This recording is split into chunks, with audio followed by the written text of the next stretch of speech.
2026년 6월 26일 국방부가 중요한 정책을 발표했습니다. 바로 국방 드론, 대드론 발전 정책입니다. 이 정책의 핵심은 전군을 드론 전사로 키우겠다는 계획입니다. 국방부 장관은 드론을 더 이상 특정 부대만의 무기로 두지 않겠다고 강조했습니다. 모든 장병이 소총처럼 자유롭게 다룰 수 있는 제2의 개인화기로 만들겠다는 것입니다. 육군, 해군, 공군, 해병대, 현역 장병 약 50만 명 전원이 드론을 운용할 수 있도록 훈련하는 것이 목표입니다.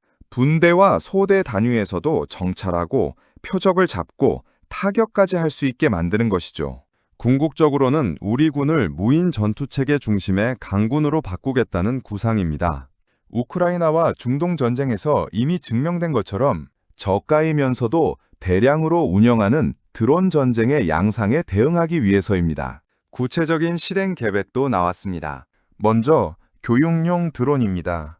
2026년 한 해에만 국산 상용 교육용 드론 약 1만 1,265대를 도입합니다. 예산은 약 293억 원입니다.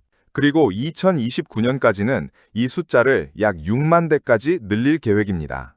전투용 드론도 본격적으로 확보합니다. 근거리 정찰 드론과 소형 자폭 드론 같은 저가 소모성 드론을 2030년경까지 2만 대 이상 확보합니다. 여기에 더해 한국형 장거리 자폭 무인기 케일 루카스의 전력화도 신속히 추진합니다. 미국이 이란 샤헤드를 참고해 만든 루카스 개념을 우리 방식으로 발전시킨 무기입니다. AI 기반 군집 드론 같은 차세대 전력도 함께 준비합니다. 배치 기준은 이렇습니다. 초기에는 분대당 최소 1대 이상 보급하고 이후 점차 확대해 나갑니다. 중요한 원칙 하나, 보안을 위해 중국산 부품은 배제하고 100% 국산 부품만 사용합니다. 조직도 바뀝니다.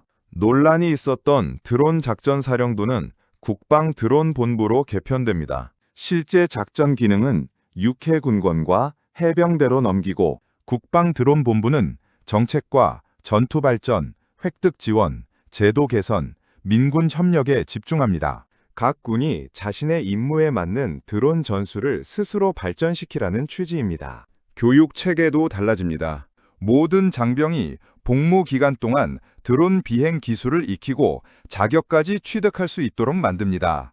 연습 과정에서 드론이 망가지더라도 과도한 책임을 묻지 않겠다는 방침도 포함됐습니다. 장병들이 자신 있게 연습할 수 있는 환경을 만들겠다는 것입니다. 여기에 또 하나의 효과가 있습니다. 전역 후에도 이 경험이 민간 드론 산업 인력으로 이어질 수 있다는 점입니다. 과거 군에서 IT 교육을 강화했던 것처럼 군 복무가 산업 인력 양성으로 연결되는 모델입니다. 왜 이렇게까지 하는 걸까요? 외부적으로는 우크라이나와 중동 전쟁에서 저가 드론이 전장의 판도를 바꾼 현실을 목격했기 때문입니다. 북한이 러시아로부터 관련 기술을 이전받고 있다는 우려도 있습니다. 내부적으로는 세 가지를 노립니다. 첫째, 전 부대가 드론을 일상적으로 사용해 전투력을 높이는 것. 둘째, 군이 최대 수요자가 되어 국내 드론 산업 생태계를 키우는 것. 셋째, 상용 기술을 빠르게 도입하고 군용 인증 체계를 마련하는 것입니다. 공격 능력만 키우는 것이 아닙니다. 적의 드론 위협에 대응하는 대드론 전력도 함께 강화합니다. 전방 접촉 지역에는 상용 대드론 장비를 우선 배치하고 레이저와 고출력 마이크로파 같은 지향성 에너지 무기, 요격 드론 개발도 추진합니다. 이 계획은 단순히 드론을 많이 사들이는 사업이 아닙니다. 군의 기본 전투 문화 자체를 바꾸는 대규모 전환입니다. 현재 2026년 하반기 교육용 드론 구매와 조직 개편이 본격적으로 진행되고 있습니다. 분대 단위까지 드론이 보급되는 모습이 이제 서서히 현실이 되고 있습니다. 이러한 변화가 제대로 정착된다면 우리 군은 더 이상 드론을 특별한 무기로 여기지 않게 될 것입니다. 모든 장병이 기본 전투 기술로 드론을 다루게 되고 전장의 양상이 바뀌더라도 신속하게 대응할 수 있는 힘을 갖추게 될 것입니다. 동시에 국내 드론 산업은 군의 안정적인 수요를 바탕으로 성장하고 전역 장병들은 그 산업의 핵심 인력으로 이어질 수 있습니다. 안보와 산업, 그리고 인력 양성. 세 가지가 함께 움직이는 그림입니다. 여러분도 동의하시나요? 이 방향이 우리 군과 나라를 더 강하게 만드는 길이라고 생각하시나요? 변화는 이미 시작됐습니다. 이제 그 결과가 우리의 안보를 어떻게 바꾸는지 함께 지켜봐야 할 시간입니다.